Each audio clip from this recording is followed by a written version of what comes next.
Cette séance réunit le ministre provincial de l'Intérieur et des Transports, le maire de Matadi et les représentants de la Fédération des entreprises du Congo.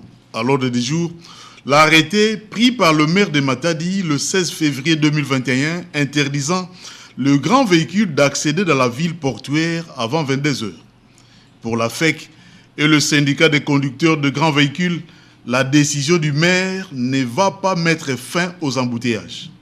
Il demande un moratoire avant son exécution. Si on déplace le marché des voies, le problème est déjà à moitié résolu. On ne comprend pas pourquoi les commerçants doivent s'installer sur la route pour vendre devant les autorités. Les autorités doivent s'assumer, déplacer ce marché-là. C'est ce marché qui fait obstacle à la fluidité dans la ville de Matadi. Il n'y a qu'un seul point de divergence entre nous et la mairie, ici dans la ville de Matadi. C'est le fait d'imposer l'entrée dans la ville à 22 heures, donc la nuit. Moi, je me demande, est-ce que le port saura prendre tous ces véhicules en charge à partir de 22 heures pour les charger, tous et leur permettre de rentrer afin d'assurer la fluidité du trafic et la régularité du transport qui n'est pas seulement national, mais international. Parce que le programme des navires, c'est lié au programme des véhicules.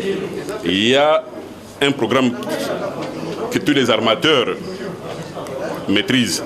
Quand le navire arrive, il y a un timing, on doit le décharger. Et pour décharger le navire, il faut qu'il y ait des véhicules. Et tout ça est respecté. Avis bien suivi par les représentants du gouvernement provincial. L'arrêté urbain sera tout de même appliqué. L'autorité ne devrait pas laisser ces embouteillages continuer comme cela parce que ça bloque la route. La première, l'arrêté en général ne pose pas de problème. Il y a beaucoup d'articles qui sont très importants et qui doivent être exécutés.